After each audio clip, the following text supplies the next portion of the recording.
नमस्कार, आप देख रहे हैं चौकस भारत और मैं ब्रजेंद्र। इंडी गठबंधन के लगभग 14 पार्टियां जो है एक टीम बनाकर चुनाव आयोग से मुलाकात करने पहुंची। चुनाव आयोग में चुनाव आयुक्त से मिले और मुलाकात के बाद कांग्रेस पार्टी के जो प्रदेश अध्यक्ष हैं पटना पहुंचते हैं। पटना पहुंचने के बाद एयरपोर्ट पर ही पत्रकारों से बातचीत की।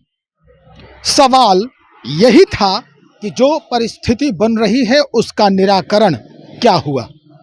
सवाल ये पूछा गया कि जो प्रोसेस है, इस वक्त जो छटनी करने की जो कोशिश हो रही है आप लोगों के शब्दों में, उसमें कोई तब्दीली आई।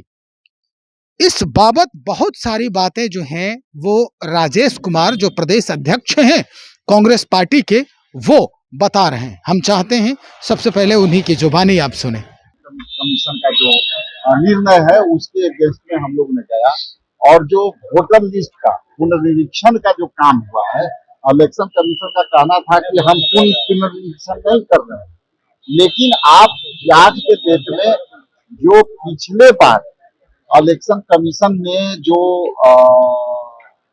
प्रिंट किया और वो पूरी तैयारी होने के बाद नए सिरे से जो खारिज कर करके और नया तरीका से हो रहा है, उसके रिप्रेजेंटेशन में हम लोग गए थे।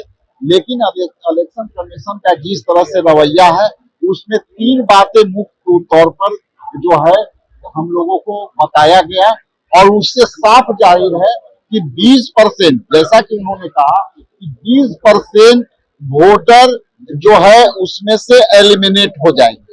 ये स्पष्ट थी। दूसरी थी कि ये प्रक्रिया हम पूरा करके ही रहेंगे। तो इसमें देखिए यहाँ बाढ़ का स्थिति है, सुखाड़ का स्थिति है और आज के डेट में 18 दिन, आज से यदि जोड़ेंगे तो 18 दिन का जो है अवधि बच जाता है और 18 दिन में आप कैसे उस प्रक्रिया को पूरा करेंगे और कैसे हो रहा है वो किसी को नहीं पता। इसलिए आने वाला समय में आज हम लोग संभवतः बिहार के इलेक्शन कमीशन से भी हम लोगों ने टाइम मांगा है कि आप टाइम दो, हम लोग यहाँ भी रिप्रेजेंटेशन इंडिया गठबंधन के लोग करेंगे। अभी समय मिला है नहीं मिला है, लेकिन आज हम लोग मांग किया है कि हम लोग को आज समय चुनाव आयोग का जो जवाब मिला उससे आप लोग संतुष्ट? देखिए संतुष्ट की क्या बात है, आप देखिए ऐसे समझिए, आपको वोट और वोटर पहले इलेक्शन कमीशन बनाती थी, उनका दायित्व था और इस बार वोटर को दायित्व है कि आपको बनवाना है। ये दोनों में अंतर है और 11 डॉक्यूमेंट आपको साबित करना पड़ेगा कि हम यहाँ के नागरिक हैं, मेरा जन्म तिथि ये है। तो भारत में रहे लोग को अपनी नागरिकता भी उसमें साबित करनी पड़ेगी। इसलिए वो सबके लिए है, मेरे लिए भी है, आपके लिए भी है और आम नागरिक के लिए भी है। और खास करके एसटी, एससी, ओबीसी और जो गरीब तबके के लोग हैं, वो जो है उनके पास कोई एविडेंस नहीं है और उन्होंने कहा कि बीएलओ जो हमारे जाएंगे वो जो है 2 बार अटेम्प्ट करेंगे घर पर और 2 बार यदि घर पर नहीं मिलेगा तो उसको भी हम एलिमिनेट कर देंगे। इसलिए ये वोटर लिस्ट तक मामला नहीं है कि वोटर बनने के नहीं, ये विशुद्ध रूप से मौलिक अधिकार का हनन है और उनको मताधिकार से रोकने की ये साजिश है। और यदि ये रुक जाएंगे तो आप वृद्धा पेंशन कैसे होंगे, युवाओं के नौकरी के आप कैसे देंगे, क्योंकि उनको आइडेंटिटी यदि वेरीफाई करना होगा तो उनको वोटर चाहिए, इसलिए युवा के साथ भी समस्या है।